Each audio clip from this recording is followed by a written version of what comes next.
ముందుగా మన అధ్యక్షుల వారి తొలి పలుకులు విందాం.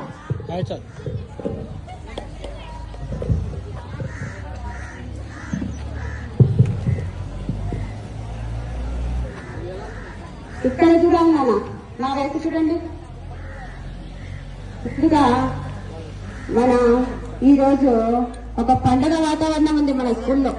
ఎప్పుడు చదివిస్తుంది మేడం, ఊరికే చదువు చదువు అంటారు కదా, అంటుంటాను కదా ఎప్పుడు కూడా. అందుకే ఈ రోజు అంతా మీరంతా హాఫ్ డే మంచి ఫుడ్ ఫెస్టివల్ చేసుకోవాలని మనమంతా కూడా ఈరోజు ఈ ప్రోగ్రాం నిర్వహించుకోవడానికి వచ్చేసిన మన పాఠశాలకు ఎస్సీఆర్టీ అహ్మద్ సార్ గారికి మరియు కంప్యూటర్ మన ఇప్పుడు ఈ కొత్త యుగంలో కంప్యూటర్ అనేది చాలా అవసరం మనకు. ఈ కంప్యూటర్లు చాలా అవసరం అని మన విద్యార్థుల కోసం ఒక 8 కంప్యూటర్లు ఇప్పించిన సార్ చిన్నస్వామి సార్ గారికి మరియు మన పాఠశాల వెనువెంటనే ఉండు, ఎప్పుడు నేను ఉన్నాను మేడం మీకు అని మన స్కూల్కి పిలవగానే వచ్చేసిన మన చైర్మన్ రాణి గారికి మరియు ముఖ్యంగా నా ప్రియమైన విద్యార్థుల తల్లిదండ్రులకు అందరికీ, నా ప్రియమైన విద్యార్థులకు, మా టీంకు, మా చోటు భయ్యాకు, మరి రమేష్ కు అందరూ కూడా నమస్కారాలు.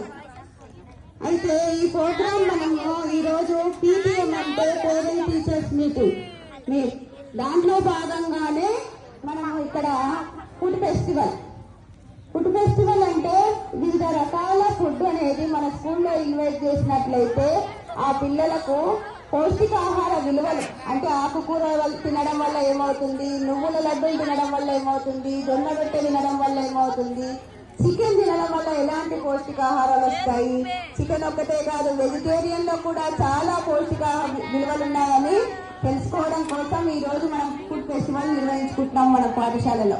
అందుకని ముఖ్యంగా ఫుడ్ ఫెస్టివల్ నిర్వహించడానికి మీకు సహకరించిన పేరెంట్స్ కు మరొక్కసారి ధన్యవాదాలు. పిల్లలందరినీ 100 మంది 150 మంది పిల్లలకు ఫుడ్ తయారు చేసి పంపించినందుకు, వాళ్ళు ఇక్కడ లేకున్నా వాళ్ళందరికీ కూడా పేరు పేరున మా పాఠశాల తరపు నుంచి ధన్యవాదాలు తెలుపుతున్నాను.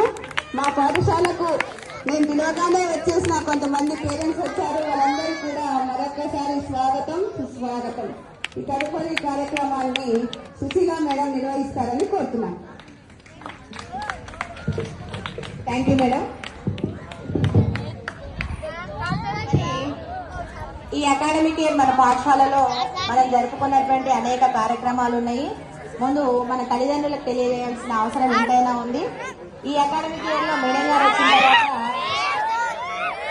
ఫస్ట్ డిసిప్లిన్, విద్యార్థులంతా కూడా చక్కటి క్రమశిక్షణతోటి మంచి కటింగ్ చేయించుకొని టై బెల్ట్ యూజ్ చేస్తూ చక్కటి యూనిఫామ్ లో అందరి యూనిఫామ్ లో వచ్చేలా తయారు చేశారు మా పిల్లలందరినీ కూడా. మరి తర్వాత మ్యాథ్స్ టాలెంట్ టెస్ట్ లో డిస్ట్రిక్ట్ లెవెల్లో పార్టిసిపేట్ అయ్యారు. అదేవిధంగా చెకుముకి సైన్స్ టెస్ట్ లో టాలెంట్ టెస్ట్ లో మన పాఠశాలను 10 మండలాల విద్యార్థులు పాల్గొంటే మన పాఠశాల విద్యార్థులు ప్రథమ స్థాయిలో నిలవడం జరిగింది. అదేవిధంగా మన బాలుల వరకు ప్రత్యేకంగా టాయిలెట్స్ కూడా ఏర్పాటు చేయడం జరిగింది. తర్వాత బాలసభ నిర్వహణ 4వ శనివారం రోజు ప్రతి నెల మేము బాలసభ నిర్వహణ కూడా చేసుకుంటున్నాము. దానివల్ల విద్యార్థుల్లో ఉన్నటువంటి చక్కని స్కిల్స్ ని, నైపుణ్యాలను వెలికి తీసి ప్రదర్శన చేయడం జరిగింది.